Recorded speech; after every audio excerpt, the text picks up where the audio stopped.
just sit with that thought of what would it be like if no one got off the couch? What would this community be like? A number of years ago, when Gracegate was still getting started, we thought it would be a great idea to try and rally the small group that we were together and share some meals together and kind of share our vision, but in a way that is totally different to how we usually do it. And we thought it would be a good idea to, in small groups, invite people and then actually tell them that Gracegate is closing down. And, we thought if we share that, then we'd say, but what would you miss the most? Now that Gracegate is closing down, what would you miss? And then at the end of that, we'd actually say, hey, Gracegate isn't closing down, but we really need your engagement. And we thought this was a great idea. And we had a few meals, and it worked pretty well. And at another time when we were having this meal, we actually got Alan to share the news because, coming from him, it would really even sound even scarier, I guess. But he said, hey, things aren't going that great, and we're actually going to have to close Gracegate down. And our plan didn't really work out that well because as soon as he said that, the people in the group just started to cry, and they ran to the room next door. And we didn't even get to the part with, what would you miss? So it was kind of awkward. We had a recovery that we had to do then. But not all our plans work out that we do. However, that's what I want to chat to you about today. Have a conversation a bit about, as we speak about church off the couch. I want to ask you, what would you miss the most if this community, if Gracegate had to close down? It's interesting if you think about the journey that we've been on in these past 2 years. No one would have ever predicted, and I don't want to go there, but I have to go there. Can you imagine time before COVID, right? I mean, I can remember when it was starting to happen, and we grabbed our staff team together and we said, hey, let's just brainstorm some ideas in case, we were to shut down and we couldn't actually gather together. And we shared some ideas and actually just thinking that's going to be a waste of time. But as we all know now on the other side, it wouldn't only shut down for a day or weeks, but months. And it was a crazy season, right? I mean, no one would have ever predicted it. And this is something that, we will communicate to our kids and our grandkids about this time in history, that everything just shifted. Things changed. We had some good learnings during lockdown as well, right? There were things we learned, and I learned so much from the couch. Did you? Learned some important, valuable lessons from the couch. One thing I learned was that Tiger King was a waste of time. The whole series. Learned it just from this space, this comfortable space. I learned that you could actually just sit on your couch and you could literally do almost everything. You could work, you could order things online, and it's pretty convenient, right? And I learned that I could become pretty lazy really quickly. I could binge watch, numerous episodes, and, I think all of us we had watched everything on Netflix. We were like, man, there's nothing else to watch at a time during lockdown. My wife also learned that Uber Eats, you can actually Uber Eats milk if you're lazy. And they deliver, and they did numerous times. So there are important learnings, right, that we all got. But for us as a church, we learned some valuable lessons as well. And one of those key learnings was actually that, we can do church on the couch. And we used to stream it every Saturday. And you'd be in your home, you'd be sitting on the couch, and we'd be feeding you content, right? that would hopefully inspire and encourage you in your faith journey.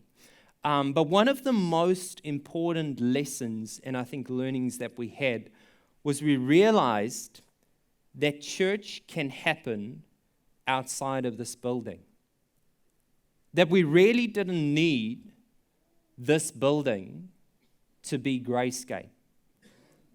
That we really didn't need this physical location to still be the church. This was like honestly a big revelation to us. And although there were more learnings along the way where we realized the value of gathering together, we realized significantly that actually, hey, we don't need a physical location to be the church. And today I want to talk about and remind us a bit about that key learning, because this is so important to who we are and what we do here at Grayscape. So I want to get off the couch today and I want to take you back on a journey about 2,000 years ago when Jesus rocked up on the scene on this earth, and he decided he's going to start a movement. Listen carefully, not a building, a movement. And what he did was he gathered his disciples, his followers, his closest few, who he thought had the potential to make a difference in this world. And so as he'd go around, he actually called people who weren't the top, who weren't the best of the best. They were the guys who actually missed the cut in, if it was in the context of theology school, they missed the cut. And actually these guys were chosen, and Jesus came up to them and he said, hey, I want you to follow me, and I want you to come and actually not just catch fish as a trade, that's what you do, but I want you to actually come and catch people. I want you to actually come and make a difference in people's lives. And it's an interesting story because these guys who didn't really, didn't think too much of themselves, they were just doing a normal trade, they decided, hey, what have we got to lose? And they decided, hey, I'm going to start to follow Jesus. And as they started to follow Jesus, they would soon realize that Jesus was not just an ordinary man, but that he was actually the Son of God. They'd see him do miraculous things that others hadn't seen before. They were eyewitnesses of some of the incredible healings that he actually did. They witnessed miracles, and these guys' faith just grew and grew as they continued to follow Jesus step by step. There's one point where Jesus actually gathers these 12 disciples together, and he asks them this question. He says to them, this was at Caesarea Philippi, and he asks his disciples, he says, hey, who do people say the Son of Man is? He says, hey, what's the word on the street? We've been doing this for a while now. What are other people saying about me? And then some of the disciples, they answer, and they say this. They replied, some say, hey, you are John the Baptist. Others said, no, you're Elijah, and still others, Jeremiah, or one of the prophets. In other words, these guys were saying, hey, word on the street is that you are a prophet. In other words, you are someone connected to God. You are a voice piece of God. You are a divine being because you are doing some incredible stuff. And then Jesus says this. He says to them, okay, I get that. He says, but what about you? Who do you say I am? And that's a daunting question to ask if you're surrounded by the people who are following you all the time, who are with you all the time, right? I mean, we generally don't want to ask that question to our spouse or to our colleagues or to our loved ones, right? Because I know that's pretty scary, but like, who do you guys think I am? And this is what Simon Peter, one of, I guess, the roughest disciples, as I would think, he responds straight away and he says this. He says, you are the Messiah, the Son of the living God. In other words, you are the Messiah, the person who was promised, who was going to come and rescue us from the sin problem.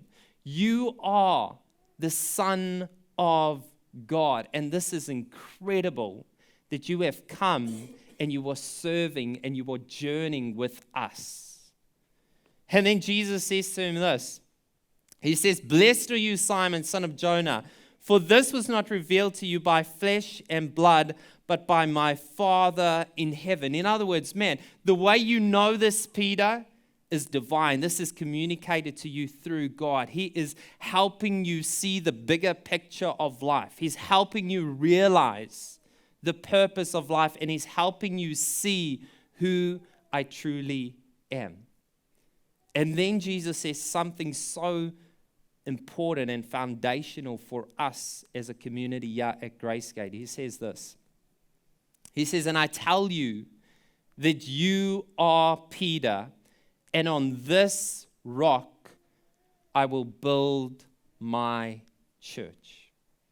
Here at this point, Jesus is communicating to these disciples, these followers, Peter, who was definitely not the best of the best. He says to him, "Hey, Peter, you are going to be a builder of my church." And the word that often got translated, and we see the word actually in the original is this ecclesia, which is actually this movement. It's not a building. We always understand church. If we say church is a building, right? But what Jesus was saying here, it's going to be a movement, a gathering of people, when no perfect people are allowed, and they are going to make a difference in this world. And then Jesus would say this, if we go one back, he says, "And the gates of Hades will not overcome it." In other words, what Jesus was telling Peter here is like, this movement is going to last forever. Forever.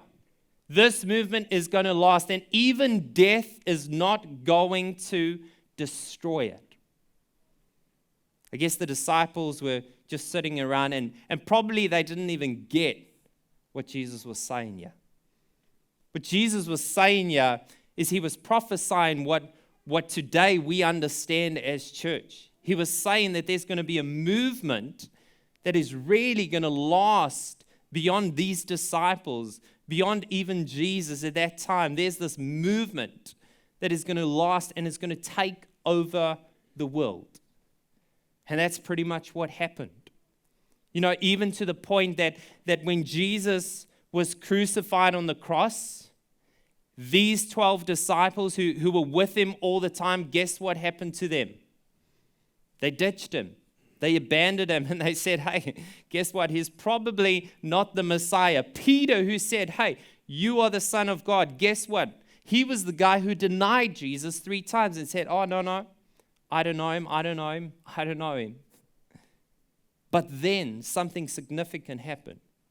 And although Jesus died on the cross, he rose from the grave. This was the first time that anything like this happened, and it was significant because all these disciples who had abandoned Jesus, who had run away in fear of their own lives, they returned and they realized, wow, well, we said back in the day about you being the Son of God and the Messiah is true.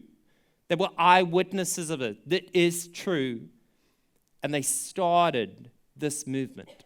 They would go around and they'd say, "Hey, do you know who Jesus is? Because he has died for your sins." And actually, we are beginning the way, this movement, to make a difference in this world. This was significant.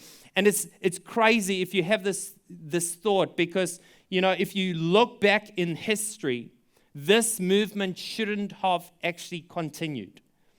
It should have stopped. I mean, these disciples, most of them died as martyrs.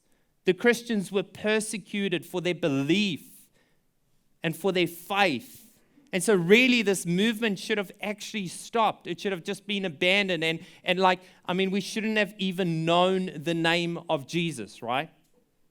But today, 2,000 years later, we still understand who Jesus is. This movement still continues. Not only here in Auckland, all around New Zealand, all around the world, this movement, Christianity, Jesus followers, continues. And that's why we exist. That's why we exist as a church. You see, what's foundational for us, and if you don't know this, and this is the point that I want to share with you guys today, is that the church is a movement, and this is it, that I, me, Wesley, am the church.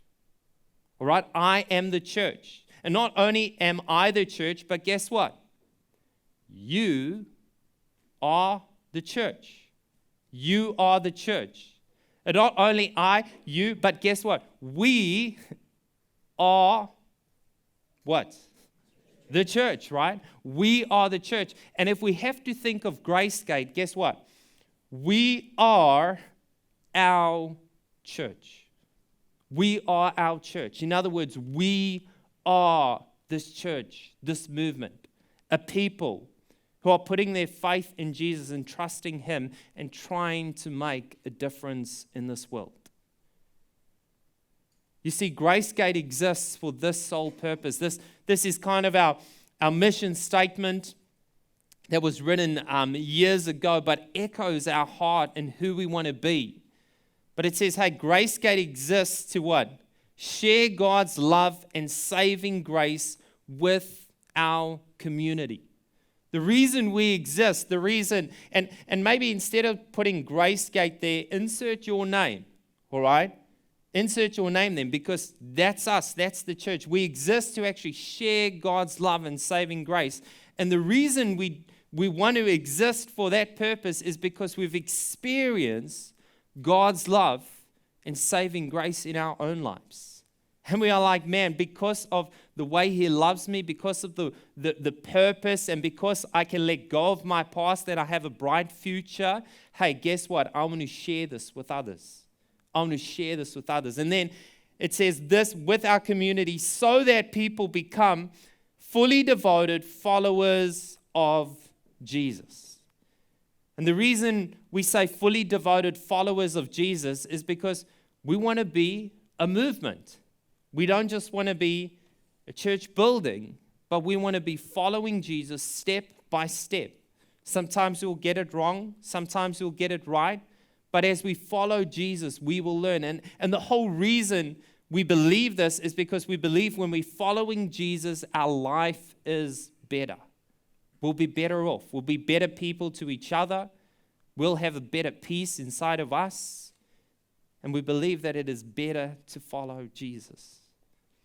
And this all roots in the whole way we actually want to do church as well. And it comes from then also in the early times when the church just got started, there was a bit of debate going on about, what different people should believe about the church and who are really Jesus followers and who aren't. And James actually gets up, it was actually Jesus' half-brother. He gets up and he shares this when like all the church leaders had gathered together. And this is what he shared. He said, hey, it is my judgment, therefore, that we should not make it difficult for the Gentiles. In other words, those who don't believe, the unchurched, who are turning to God.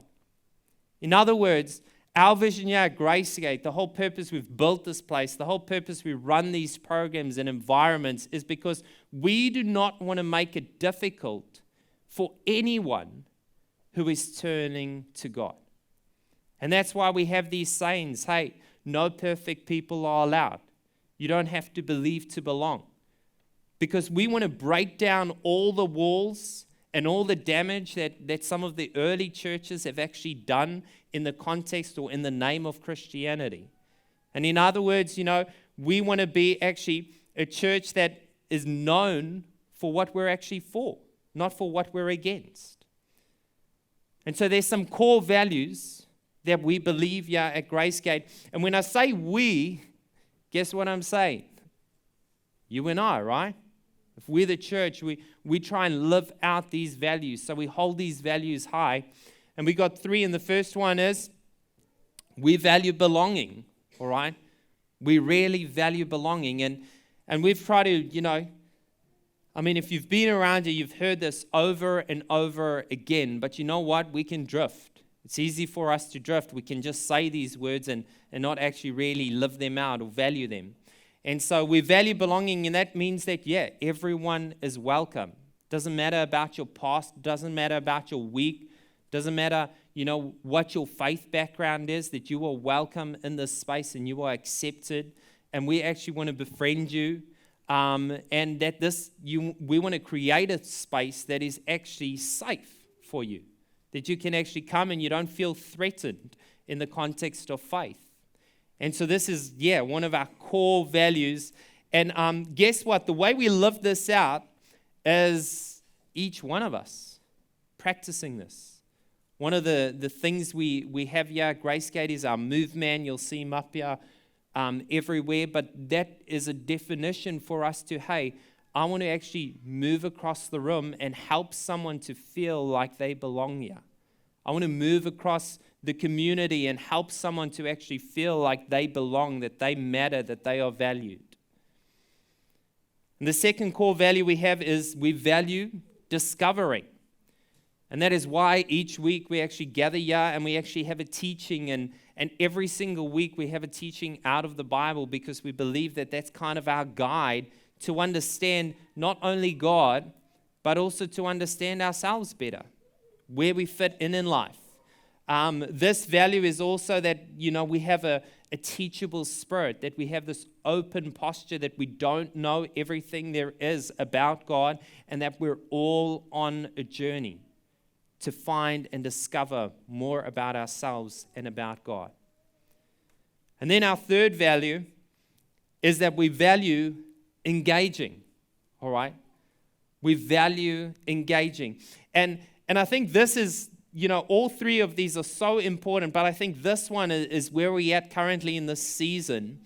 And like engaging, we're like, man, we want you to be a participant, all right? We value you being a participant, not just, watching the game, but actually playing the game. Not just being a cheerleader, but actually being a participant and helping out. And that's why today we even shared a few stories about people who serve, because we believe that actually helps us to spread the load and actually to make a bigger difference in our community. And so these values are what we hold dear, and we, each one of us who call Gracegate our home, we try to live these out. We try and see people. We try and not just pass people, but we see them and we look at them as they matter. You matter to us because you matter to God.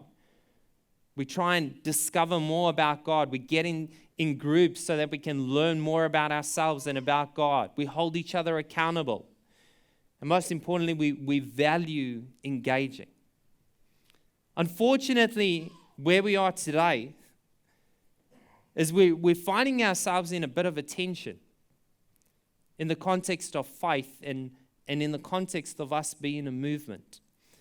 And this tension is, it's kind of, echoed like this, but we're seeing that currently in life, and this is just, things have changed over the past 2 years. We've seen that, if we thought we were busy before COVID, we're seeing that we are busier now, all right? If we thought we were tired before COVID, guess what we see now? We're exhausted. We're fatigued. These days we're seeing that, back in the day we used to have heaps of people just throw up their hands and say, hey, I want to be involved in this movement. I want to come and make a difference. But guess what we see nowadays? We've seen people, hiding away and like, oh, please don't ask me to come and help out. Please don't ask me to help out. We're seeing people lack responsibility in even just responding to a text message or an email. And kind of we're at this tension, and I want to share this with you because I just want to be real honest with you guys. And this tension is like, hey, are you on the end of being a passive consumer, or are you on this end where you're an engaged participant?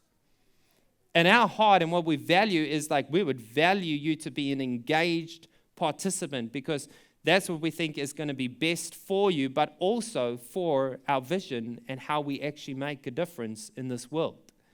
I think this is what Jesus really wants us to be, and I think this is why it's hard for us when we've grown comfortable sitting on the couch, consuming, just being content in our own world, focusing on ourselves. I loved what Jason just shared earlier on, because he's like, man, when I started to serve in this weird way, he said that, hey, I don't know, I started to, be filled up. And I think that is because, sometimes on the other end of selfishness, we think we can get everything that we want, but then when we're selfless, we realize, hey, that's where we find purpose. That's where we find meaning. And so, Jesus actually echoed this after our series we spoke about last week on happy. I touched on it last week, but he shared this, and this is important if we consider ourselves Jesus followers. And this is what he says. He says, hey, you are the salt of the earth, all right? You and I are the salt of the earth. In other words, we are the ones who need to come and bring flavor to other people's lives. And he says, but if the salt loses its saltiness, how can it be made salty again? It is no longer good for anything except to be thrown out and trampled underfoot. And we're at this point where we're like, hey, we do not want to lose our saltiness. I think it's too important. You know what we've also learned during this season? That what used to be, a big need before COVID in people's lives and journeys, we're discovering like that need has just grown. People are in a slum, and guess what? We actually can be contributors. We can be engaged participants in making a difference in their lives. That's why Jesus says, hey, you are the salt of the world. And then he says this. He says, not only are you the salt of the earth, he says, you are the light of the world. A town built on a hill cannot be hidden. He says, hey guys, you guys are the guys who are going to bring the light into people's darkness, into the places where people are really struggling these days. He says, you, the church. And then he says this, neither do people light a lamp and put it under a bowl. Instead, they put it on its stand, and it gives light to everyone in the house. He says, hey, you've got the light. Don't keep it to yourself. There's no meaning and purpose there. He says, don't hide that light. He says, hey, if you light a lamp, you actually want everyone to discover that light. And then he ends like this. And he says, in the same way, let your light shine before others that they may see your good deeds and glorify your Father in heaven. You see, there's actually an action part to what Jesus is speaking about here. He's saying that we actually have to do something. He says, you are the light. And he says, hey, because you are the light, he says, now let that light shine in your good deeds. And guess what's going to happen? People are going to praise God. And that's our vision. That's our mission here at Gracegate. That is our hope, that people would, through our good deeds, through the little bit that how we serve each other, that people will discover faith in God, and they'll find meaning and purpose and recovery and breakthroughs as they lean on and they discover who Jesus is. And so today I thought, how do I inspire us all to be a part of this? How do I inspire all of us to, move off the couch and just grab hold onto something that is probably going to bring you so much meaning and purpose in your life? How can I encourage you to be a participant? How can I share that invitation for you to actually say, hey, this is it? I believe there is no more important thing to do par your family and your kids than actually being an active participant in the local church, because this is the way we bring hope to this world. So today I want to encourage us, and I want to challenge us as well to get off the couch. We had a season of that, and that was good. And some of the reasons are, we're still on the couch. There's reasons for that. Some of us are exhausted and tired and burnt out. And, the thing is with that, like, hey, just come and be a part here, because actually if you play a part, you're going to find healing, you're going to find friendship, you're going to find support. Don't isolate yourself. So how can you get engaged? There's 4 things I want to share with you that I wish, my biggest dream as a pastor here at Gracegate would be that every single person who calls Gracegate their home would just do these 4 things, because I think it would change the whole world. I think this small little church that we do here, and as Bree shared in the beginning, like we punch above our weight, if we could just do these 4 things, I think we'd be changing Auckland. I think we'd be changing New Zealand as we continue just to do these 4 things. And the first thing is just to invite. Invite. In other words, when you come across someone who's going through a difficult season in their life, why don't you invite them and say, hey, why don't you come to Gracegate? Why don't you come and be a part of a Saturday program? Hey, why don't you come and join a life group? Hey, why don't you come and get out the house and join one of our social events and come and meet some more people? When you hear someone who is just finding life tough, that is like a call for us to say, hey, you know what? Why don't you come and sit with me in church? Why don't you come and be a part of this community called Gracegate? So number 1, I wish we could all do this. Just invite. See that actually there could be God opportunities for us to invite. The second thing that I want to encourage us to do is connect. And this, I think, is so important in this season. It's essential for us to connect. And we believe that life is better together. We say that and we mean it. And our Move Across the Room man is an icon for us to always connect, to always look for opportunities to move across the room and to actually speak to someone, to hear their story, to share our story, and to see how together we can journey and make a difference in this world. And one of the ways we connect, I think this would be the best thing ever, is if each and every one of us was in a small group. If we were in a life group, if we were connected in a smaller group where we could actually be known and we could actually see that we are needed, where people would know us by our name, and the conversations that we have on a Saturday would actually go a whole lot deeper to the place where we could actually meet each other's needs and care for one another in a more meaningful way. That's why I believe, number 1, we invite. Number 2 is, hey, we connect. If all of us connect. Number 3, this is the engaging. If we served. If we served. And I think this is so important because, currently I hear lots of conversations and people are tired and they're burnt out and they're fatigued. And it's the last thing on their plates, after a busy week of work and kids and everything else that's going on in their lives, to actually come and serve.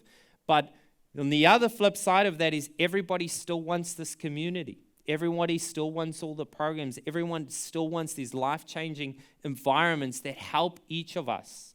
And we want to continue to help that. And you know what? If we could just spread the load, if each and every one of us said, oh, I could do something small.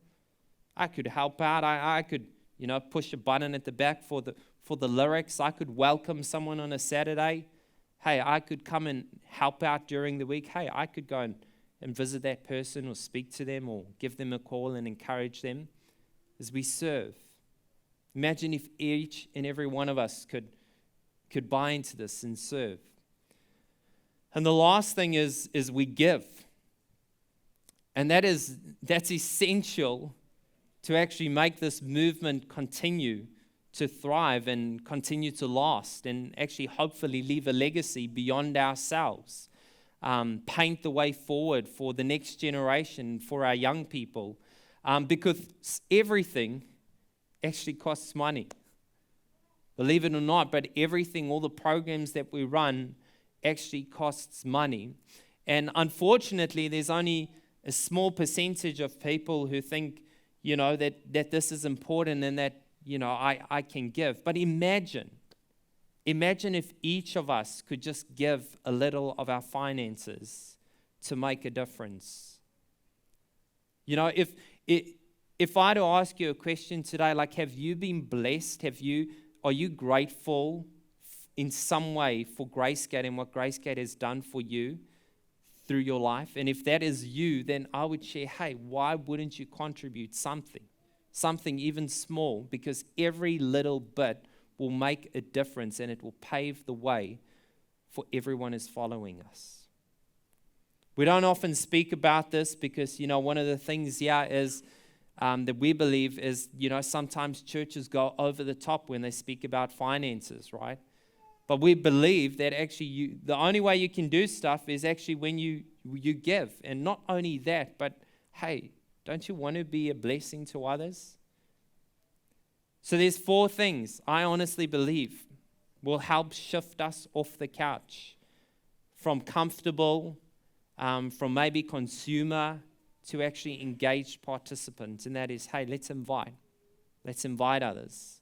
Let's connect. Why not get in a group? And today, on your seat, you would see that page. I want to encourage you, check. Maybe there's an environment there that you think, hey, this sounds okay. Maybe I'll get in a smaller group here. And if there is an environment there, or if you've looked at all of them and you're like, man, these are all just too boring for me, or I've been there, I've done that, why not lead one? Why not come and speak to me and say, hey, you know what, Wes, I think it's about time I got off the couch and I'm keen to actually lead one. I want to lead people. I want to be in a group where I can facilitate and help others in their journey of life.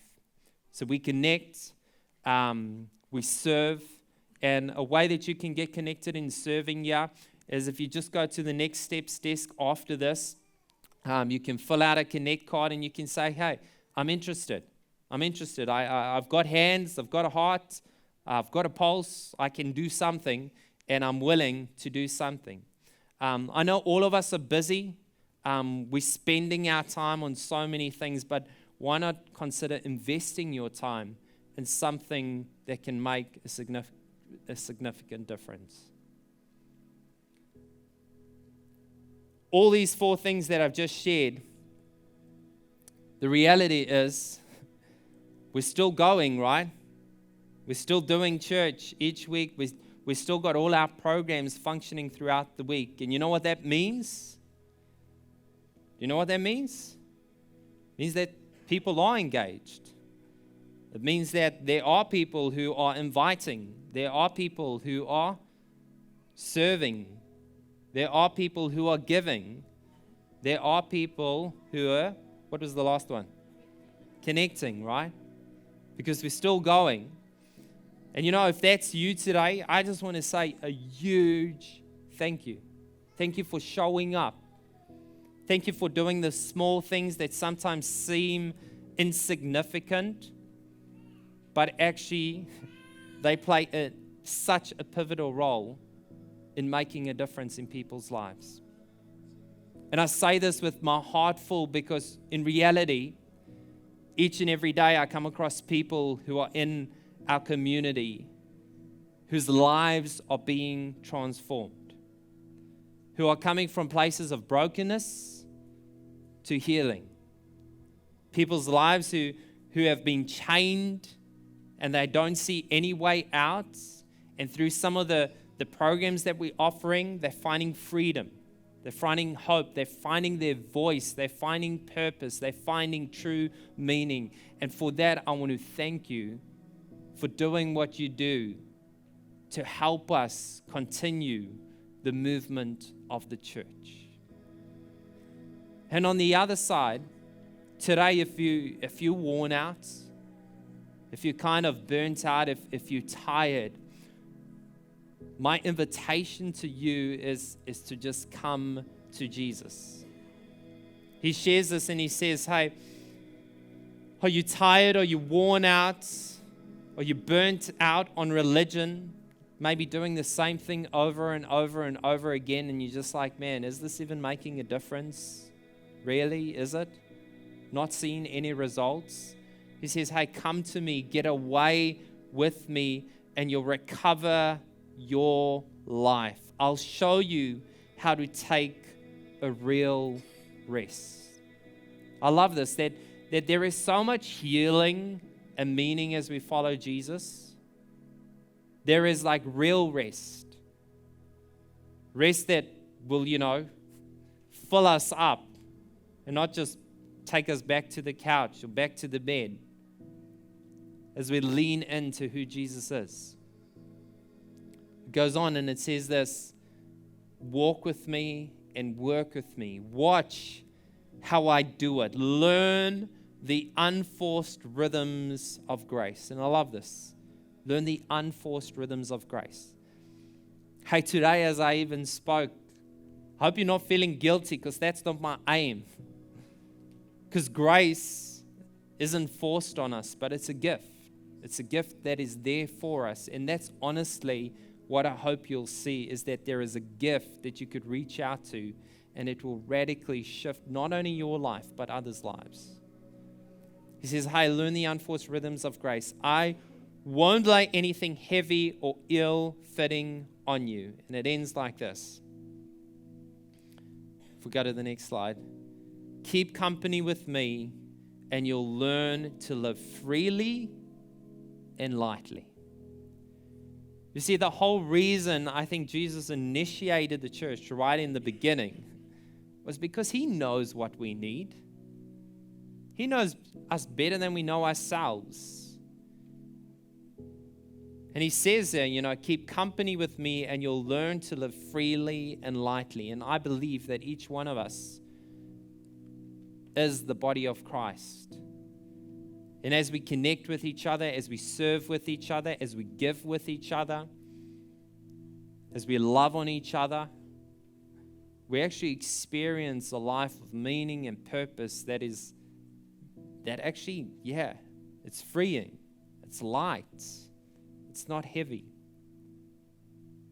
So why don't you just get off the couch? What have you got to lose? There's eternity waiting for you, and not only eternity, but something that is meaningful for your life today. Father God, you know what's going through everyone's minds today. Maybe it's lunch plans. Maybe it's actually, hey, I want to take this on board.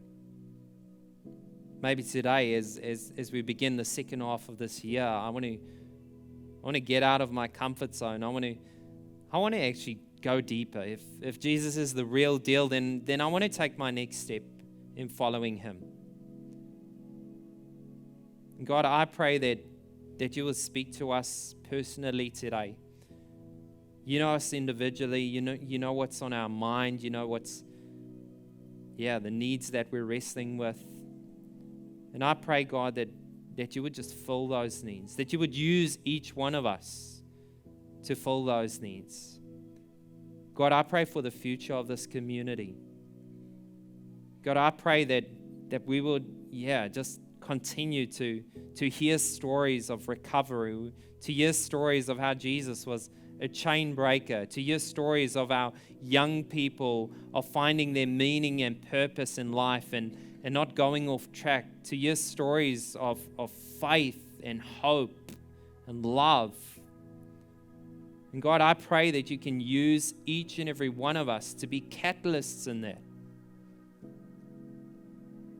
God, for those of us who are tired and are burnt out, I pray that you can fill our cups, God, in a way that we can't even do ourselves. Can you replenish us? Can you show us how much you love us and how much you care for us, that we can honestly just be flourishing again, God? And so go with us today, God. Disturb us, disrupt our thinking and our mindset, that we can, direct our pathway in line with you.